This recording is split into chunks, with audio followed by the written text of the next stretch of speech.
During debates on the banker bailout bill on the floor of Congress last week, Congressman Brad Sherman made a startling revelation.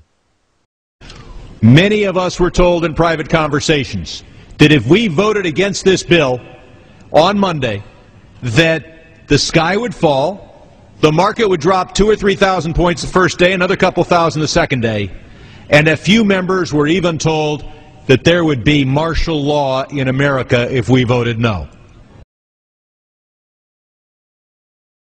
Martial law is defined as the rule by military authorities imposed on a civilian population.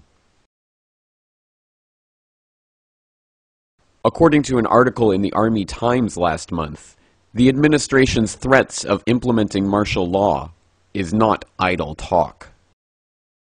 In this shocking article, the U.S. Army admits they're bringing a combat team back from Iraq to continue their mission in America, and that this combat team will be assigned to NORTHCOM to assist in the event of civil unrest in crowd control through non-lethal weaponry. This deployment is of course in direct violation of long-standing laws known as Posse Comitatus and the Insurrection Act, which strictly prohibit the U.S. Army from policing American citizens on American soil. While such extraordinary steps toward the open implementation of martial law on the streets of America might seem like the Bush administration's last-ditch effort to keep the public in check while they rob the Treasury of hundreds of billions for their banker friends, it is crucial to understand that this is only the final stage in a careful plan that has been unfolding for decades through both Republican and Democrat administrations. Government plans to suspend the Constitution and effect martial law have been taking place behind the scenes under continuity of government contingencies first exposed in the mid-1980s and raised by Congressman Jack Brooks during the Iran-Contra hearings. Colonel North, in your work at the NSC, were you not assigned at one time to work on plans for the continuity of government in the event of a major disaster? Mr. Chairman.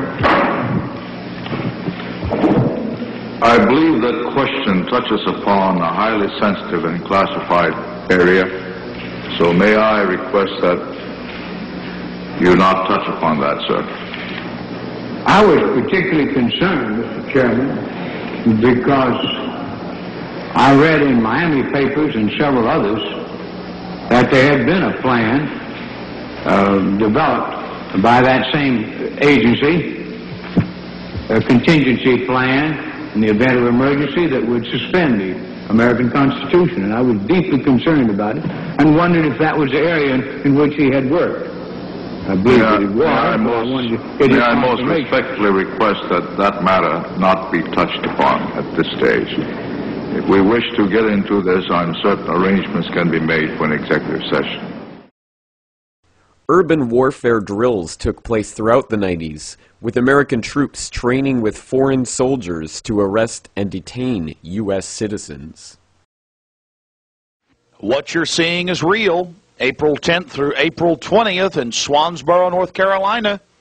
This has been repeated across the country in the last 2 years. So-called urban warfare training in America.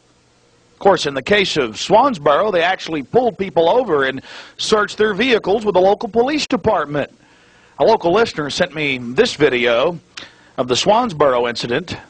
You see, they take out groups of young officers from across the country in the Marine Corps and teach them that it's okay to go into American towns and cities and take over the city halls and search vehicles. In this training exercise, it became real. They become so arrogant, they just followed their orders and began to search people's vehicles. And as you're about to find out, it's not just the Marines, it's the Army too, in Central Texas. These drills quickly became reality, as in 2005 the National Guard was deployed in the wake of Hurricane Katrina to seize legally held guns from law-abiding citizens against their will and at gunpoint. No one will be able to be armed. We will take all weapons. Police Department! Police Department at your home! All of a sudden, they were banging on the front door, the side door, and the back door, and they said, "Let us in." I said, "It's not even loaded," and I dropped it on the floor. You got a gun? Well, they punched me in the face. Look at my black and blue marks. Look at what they did to me. In 2006, a secret government program came to light, which is recruiting clergy members to preach obedience to government in the event that martial law is declared. In 2007, the program was confirmed on CBS News. If martial law were enacted here at home, like depicted in the movie The Siege, easing public fears and quelling dissent would be critical. And that's exactly what the Clergy Response Team, as it's called, helped accomplish in New Orleans.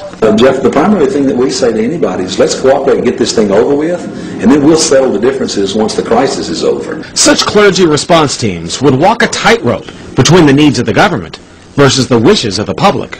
In a lot of cases, these clergy would already be known in the neighborhoods in which they're helping to defuse that situation. For the clergy, one of the biggest tools that they will have in helping calm the public down or obey the law is the Bible itself, specifically Romans 13.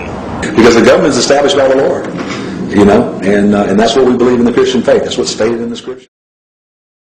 And on May 9th, 2007, President Bush signed off on National Security Presidential Directive 51. This top-secret continuity of government plan effectively makes the president a dictator, allowing him to declare a national emergency for any reason whatsoever and implement martial law without the approval of Congress.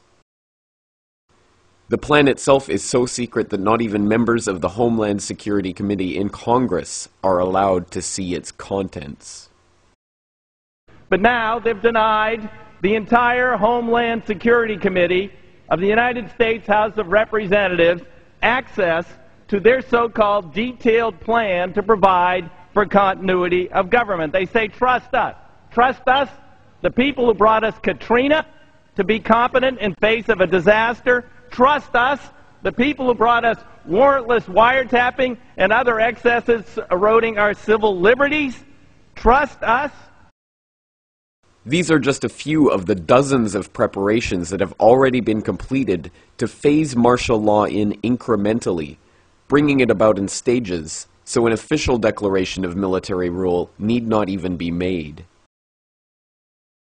But if martial law is already a reality, what excuse will be used to turn the military against the American public?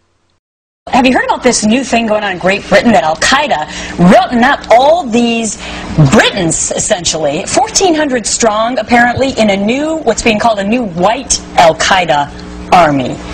Tougher to detect, potentially. Yeah, because they're not Muslims. They look just like regular British people. They're converts. In 2001, Section 802 of the Patriot Act made any criminal offense, even misdemeanors, classifiable as terrorist activity. In 2006, the Military Commissions Act gave the executive branch the authority to declare U.S. citizens and residents unlawful enemy combatants and detain them in undisclosed locations indefinitely. And now, H.R. 1955, known as the Violent Radicalization and Homegrown Terrorism Prevention Act, currently awaiting passage by the Senate, will effectively outlaw dissent of the government, even on the internet.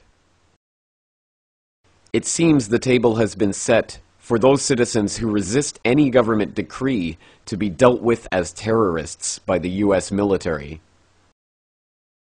And now that the banker bailout bill has been passed despite fierce public outcry, dissent has never been more rife amongst the general population. Every nation in every region now has a decision to make. Either you are with us or you are with the terrorists.